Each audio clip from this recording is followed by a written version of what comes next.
Hello guys, स्वागत है आपका विलेज वाली टीचर यूट्यूब चैनल पर। तो हाय, मैं हूं किरण शर्मा। आज हम लेके आए हैं आपके लिए एक नया टॉपिक। हमने कल वाली वीडियो में 2-3 वीडियो में इंडिविजुअल डिफरेंसेस के बारे में डिटेल में चर्चा कर ली थी। अगर कल वाली वीडियो अगर आपने नहीं देखी है तो आप पीछे जाके विलेज वाली टीचर यूट्यूब चैनल सर्च करके वहाँ बहुत से टॉपिक करवा रखे हैं। वो आप कुछ भी पढ़ सकते हैं। बुद्धि भी कर चुके हैं हम, मल्टी डायमेंशनल बुद्धि के बारे में भी कर चुके हैं, IQ भी पढ़ चुके हैं, इंडिविजुअल डिफरेंसेस भी पढ़ चुके हैं।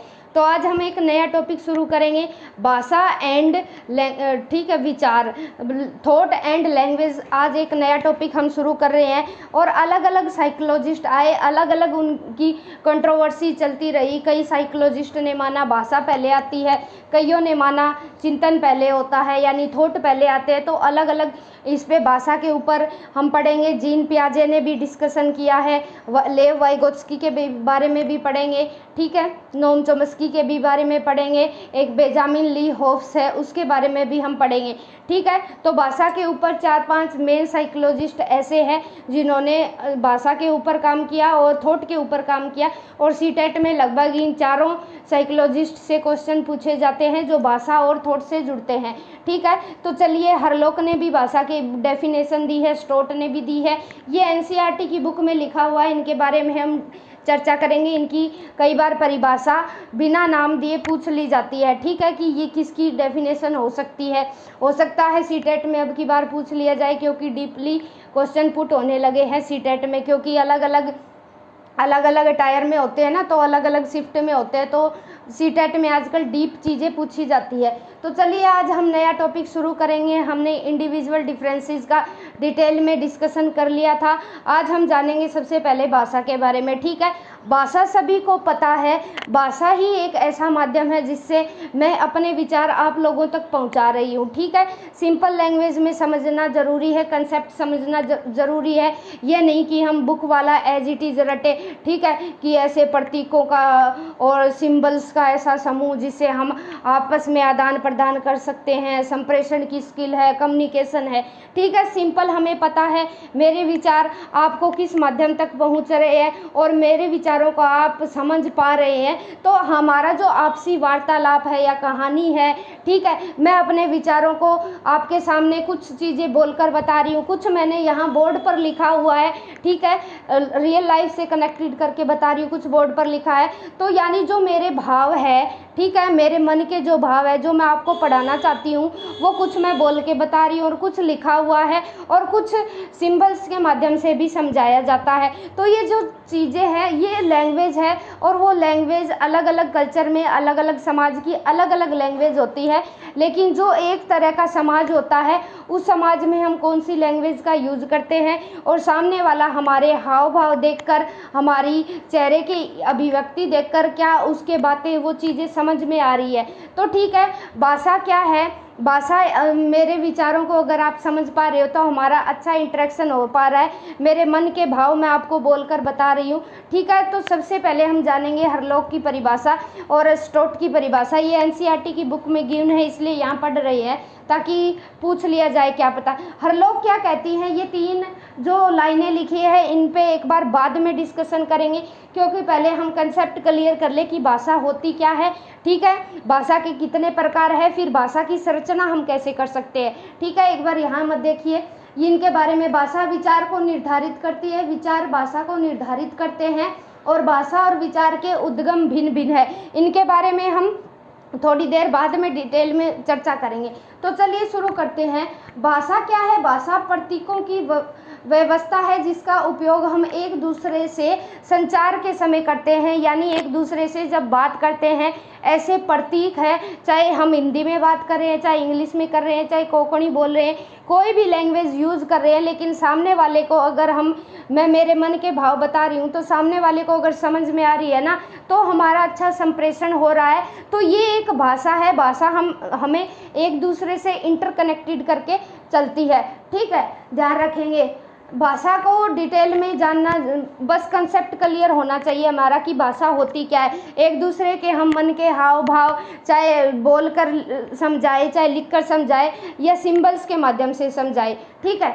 फिर हरलोक क्या कहती है, भाषा से तात्पर्य विचारों के तथा अनुभूतियों का अर्थ व्यक्त करने वाले उन साधनों से है जिससे संज्ञान तथा विचारों के आदान प्रदान के सभी पक्ष, यानी जो हमारा कॉग्निशन है और जो हमारे थॉट्स है उनके सभी पक्ष का हम आदान प्रदान कर सकते हैं। ठीक है, ये नहीं कि मैं बोले जा रही हूँ आपकी सुन नहीं रही, तो फिर वहाँ एक अच्छा कम्युनिकेशन नहीं हो पाएगा। जैसे लिखना, ठीक है, लिख के बताया जा रहा है, फिर है बोलना, बोल के हम आपस में इंटरेक्शन कर रहे हैं, फिर है संकेत, संकेत के माध्यम से भी हम करते हैं। ठीक है, जैसे आजकल बहुत सारे संकेत करते हैं, हम ऐसे कहेंगे, दिखाएंगे ऑल द बेस्ट, ठीक है, ऐसे कर देंगे लूजर लूजर, तो बहुत सारे ऐसे सिंबल चलते हैं।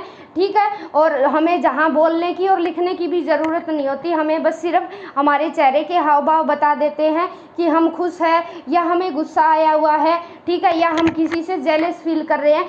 सांकेतिक भाषा भी है।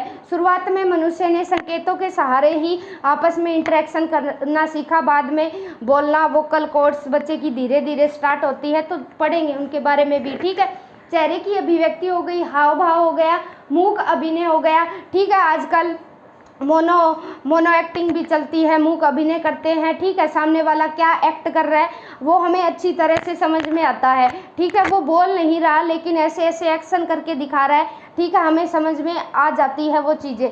ठीक है, मूक अभिनय हो गया, कला हो गई, आर्ट हो गया। ठीक है, शामिल आर्ट आदि शामिल है इसके क्षेत्र में। तो हरलोक क्या बताती है, वो सारे पक्ष जिससे हम एक दूसरे से अपने विचारों और अनुभूतियों का आदान प्रदान करते हैं, वो चाहे हम लिख के करें, संकेतों से करें, या बोल के करें, या मूक अभिनय करें, या हमारी कला दिखाएं, ठीक है, या चेहरे की अभिव्यक्ति से हो। तो हरलोक ने सारे एस्पेक्ट को भाषा की डेफिनेशन में इंक्लूड किया है। स्क्रीनशॉट ले लीजिए आप। ठीक है, याद रखेंगे, यानी हरलोक है वो सभी पक्ष को शामिल कर दिया। ठीक है, चाहे वो ड्रामा है या आर्ट है, चाहे चेहरे की एक्सप्रेशन है, बोलना लिखना सारी चीज़ें। फिर स्टोट क्या है, स्टोट क्या कहते हैं, व्यापक अर्थों में भाषा का आशय है कि अर्थ और भाव, यानी मेरे भाव है, उन भावों का लोग अर्थ समझ सके। ठीक है, वही भाषा है। ठीक है, जो मैं बोल रही हूँ अगर वो आपको समझ में आ रही है तो वही भाषा है, स्टोट कहते हैं। लोगों के बीच संप्रेषण है, यानी हम वो संप्रेषण के अलग अलग तरीके हो सकते हैं, वो हम पढ़ेंगे भाषा के प्रकार में। ठीक है, फिर स्टोट कहते हैं कि व्यापक अर्थों में, एक बार फिर से रिकैप करेंगे, भाषा का क्या है कि मैं जो बोल रही हूँ, जो मेरे मन के भाव है वो आप अच्छे से समझ पा रहे हैं, हमारा संप्रेषण हो रहा है, हमारी कम्युनिकेशन हो रही है, तो वो भाषा है। ठीक है, भाषा कोई भी हो सकती है, सिर्फ हमारा कंसेप्ट क्लियर होना चाहिए कि सामने वाला हमें क्या बताना चाह रहा है और हम सुन रहे हैं उसे ध्यान से और समझ में आ रहा है कि वो क्या कहना चाह रहा है, उसके मन में कैसे भाव है। फिर क्या है भाषा के प्रकार, हम जानेंगे भाषा कितने प्रकार की होती है। ठीक है, एक होती है मौखिक भाषा, जो मैं आपको बोल के चीज़ें बता रही हूँ, यानी वर्बल बता रही हूँ, ये है मौखिक भाषा। ठीक है, मौखिक भाषा में सिर्फ बोलकर ही अपने भावों को प्रकट किया जाता है। ठीक है, एक दूसरे के साथ आदान प्रदान होता है। फिर है लिखित भाषा। लिखित भाषा में मैंने बोर्ड पे भी कुछ चीज़ें लिखी हुई है, ये हो गई लिखित भाषा, यानी मैं कुछ चीज़ें लिख के आपको समझा रही हूँ। ठीक है, लिखी हुई है, आप खुद पढ़ के भी समझ सकते हैं और मैं बोल बोल के भी बता रही हूँ, तो यानी मैं लिखित और मौखिक दोनों भाषाओं का यह यूज कर रही हूँ। फिर है सांकेतिक भाषा। ठीक है, बिना बोले, बिना और कुछ लिखे, संकेतों के माध्यम से भी बहुत सारी चीज़ें आजकल समझाई जाती है। जैसे डेंजर होता है, जहाँ खतरा होता है, 2 हड्डियाँ और एक खोपड़ी होती है, ऐसे क्रॉस का निशान होता है। ठीक है, और ऐसे एरो लगे होते हैं, अगर हम सड़क से चलते हैं तो इधर मुड़िए या इधर जाइए, इधर जाइए, तो ये संकेत भी हमें बताते हैं बिना बोले। ठीक है, ना कोई बोल रहा, सिर्फ ये संकेत लिखे हुए, इसके माध्यम से हम जो जिस रास्ते पे जाना चाहते हैं वह आसानी से जा सकते हैं। ठीक है, एक बार आप स्क्रीनशॉट ले लीजिए। स्क्रीनशॉट ले लिया होगा आपने। हमने भाषा के बारे में 2 डेफिनेशन पढ़ी, क्योंकि ये एनसीईआरटी की बुक में गिवन है। हरलोक की पढ़ी, स्टोट की पढ़ी। फिर हमने पढ़ा भाषा के प्रकार। भाषा 3 प्रकार की होती है, लिखित, मौखिक और सांकेतिक, सिंबल्स। ठीक है, याद रखेंगे। फिर क्या है, भाषा की संरचना कैसी होती है। ठीक है, भाषा का निर्माण कैसे करते हैं, उसमें 4 फैक्टर होते हैं, 4 एलिमेंट्स होते हैं, 4 तत्व होते हैं। नंबर 1 क्या है, ध्वनिग्राम। ठीक है, यहाँ से काफ़ी क्वेश्चन उठते हैं सीटेट में, लगभग 1-2 क्वेश्चन यहाँ भाषा की संरचना से देखने को मिलता ही मिलता है। वेरी वेरी इंपॉर्टेंट है, स्टार लगा लीजिएगा। पहला है ध्वनिग्राम। ध्वनिग्राम को हम बोलते हैं स्वनिम भी बोलते हैं। ठीक है, एनसीईआरटी में जो वर्ड दिया गया है वो ध्वनिग्राम दिया गया है, लेकिन अरिहंत की बुक है उसमें स्वनिम लिखा गया है। और हम इंग्लिश का वर्ड याद रखेंगे ताकि हमें हिंदी वाले शब्दों की कन्फ्यूजन क्रिएट ना हो। इसे बोला गया है फोनीम। ठीक है, एक बार चारों पढ़ने के बाद उनका फिर हम डिटेल में पढ़ेंगे। दूसरा है रूपग्राम, इसे बोला गया है मोरफोनीम। ठीक है, तीसरा है वाक्य विन्यास और चौथा है अर्थ विज्ञान। यानी ये जो चारों एलिमेंट्स है, इन चारों एलिमेंट से होकर भाषा गुजरती है। सबसे पहले आता है फोनीम, फिर आता है मोरफोनीम। ठीक है, इंग्लिश के शब्द याद रखेंगे क्योंकि एनसीईआरटी में भी बहुत सारे वर्ड दे रखे हैं। इसे हम ध्वनिग्राम, स्वनिम या पदग्राम भी बोल सकते हैं। ठीक है, तो हिंदी में क्या पता कुछ भी लिखा आ जाए, लेकिन आप इंग्लिश का शब्द ध्यान रखेंगे फोनीम। तो फोनीम क्या होता है हम जानेंगे सबसे पहले। भाषा चाहे हिंदी हो चाहे इंग्लिश हो, ठीक है, हम हिंदी का ही एग्जाम्पल ले लेते हैं। जैसे कै हो गया, ख हो गया, इनका कोई भी अर्थ नहीं निकल रहा। टे हो गया, टी हो गया, के हो गया। ठीक है, ये जितने भी कॉन्सोनेंट है और जितने भी स्वर और व्यंजन है जो अकेले है, ये भाषा की कौन सी ध्वनियाँ होंगी। ठीक है, ये स्वनिम होगी, इन्हें फोनीम बोला जाता है। याद रखेंगे, जैसे कोई भी हो सकता है, कै, खे, गे, गे।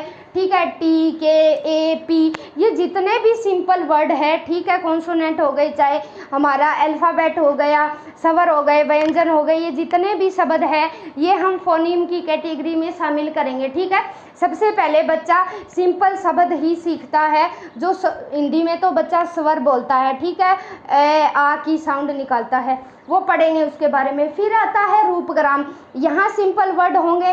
ठीक है, फिर रूपग्राम में क्या होता है, मोरफोनीम में क्या होता है।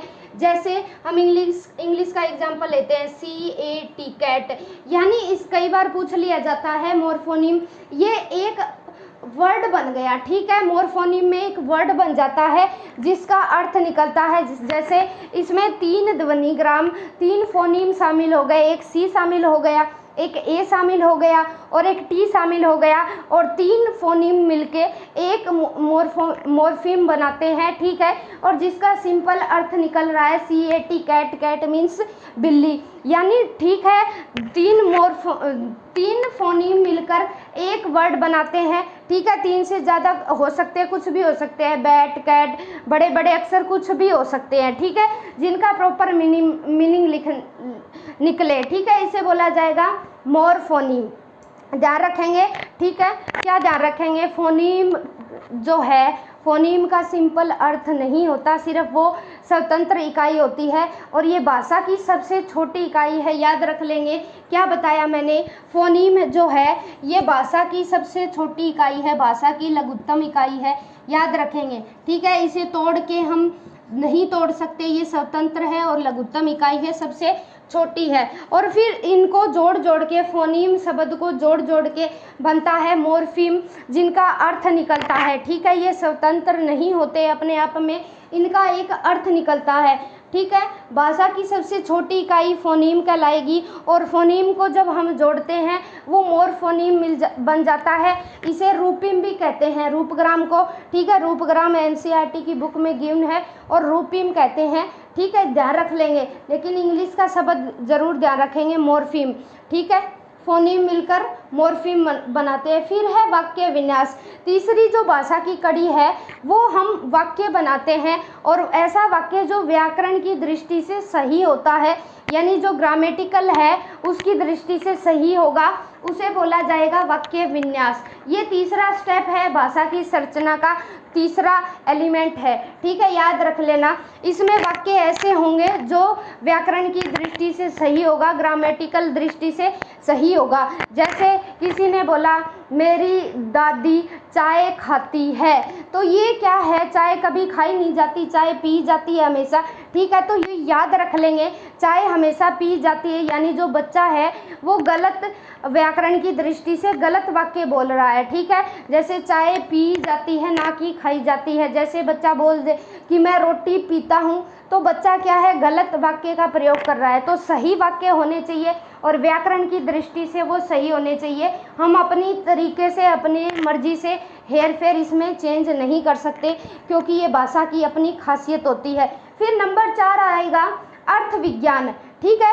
अर्थ विज्ञान में क्या है कि हम व्याकरण की दृष्टि से वाक्य तो बना लिए, लेकिन बच्चा क्या कहना चाहता है या हम क्या कहना चाहते हैं, उसका अर्थ हमें क्लियर होना चाहिए। जैसे मैं चाय पीती हूँ, ठीक है, यानी सामने वाले के जो मैं बता रही हूँ मैं चाय पीती हूँ, समझ में आ रहा है अर्थ कि हाँ ये है जो चाय पीती है, ठीक है। तो याद रख लेंगे, अर्थ समझ में आना चाहिए। फिर एक बार फिर से रिकैप करते हैं। भाषा की संरचना में 4 एलिमेंट होते हैं। सबसे जो छोटी इकाई है वो फोनीम है, ध्वनिग्राम है या रूपग्राम है, इसे हम स्वनिम भी बोल सकते हैं, ध्यान रखना, ठीक है। हिंदी के शब्द ध्यान न रखो तो इंग्लिश के ज़रूर ध्यान रख लेना, फोनीम। और ये भाषा की सबसे छोटी इकाई है। क्या है भाषा की सबसे छोटी इकाई है, इसके टुकड़े नहीं कर सकते, ये अपने आप में फ्री होती है, फ्रीडम होती है, ठीक है। और फिर क्या है, फोनीम को हम जोड़ जोड़ के मोर्फीम बनाते हैं, ठीक है। और इनका प्रॉपर मीनिंग वाला अर्थ निकलता है, प्रॉपर मीनिंग होता है। जब हम फोनीम को जोड़ देते हैं तो इनका मीनिंग वाला अर्थ निकलता है। फिर तीसरा आता है रूपग्राम को बोलते हैं, ठीक है। रूपग्राम को रूपिम भी बोला जाता है, ठीक है। याद रख लेना, इंग्लिश वाला वर्ड याद रख लेना, मोर्फीम। फिर तीसरा है वाक्य विन्यास। वाक्य विन्यास से हम पूरा सेंटेंस बनाते हैं जो व्याकरण की दृष्टि से शुद्ध होता है। फिर क्या है, अर्थ विज्ञान। वाक्य तो हमने बना लिया, ठीक है, सामने वाले को अर्थ भी क्लियर होना चाहिए, ठीक है। जैसे मैं स्कूल जाता हूँ, मैं खाना खाता हूँ, तो सामने वाला अर्थ समझ रहा है।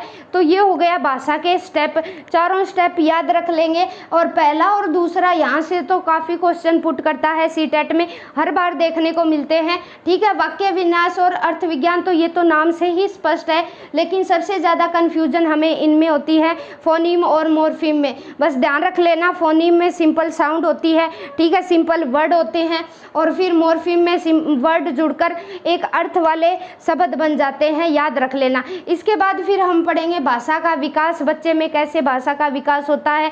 जब बच्चे का जन्म होता है उसकी वोकल कॉर्ड सही तरीके से काम नहीं करती, जैसे जैसे धीरे बच्चे की वोकल कॉर्ड काम करने लगती है, बच्चा, ठीक है, 5 से 6 महीने की एज में बच्चा पहला वर्ड बोलता है, माँ, आ, बा, दा, ठीक है, सिंपल वर्ड बोलेगा, ठीक है, जो स्वर से मिलकर बने होंगे, ठीक है। उसके बाद ये पढ़ेंगे हम भाषा के विकास। अगर जानकारी अच्छी लगे हो तो वीडियो को लाइक करें और बेल आइकन प्रेस कर ले, ताकि जैसे ही वीडियो अपलोड हो आपके पास तुरंत नोटिफिकेशन पहुंच जाए।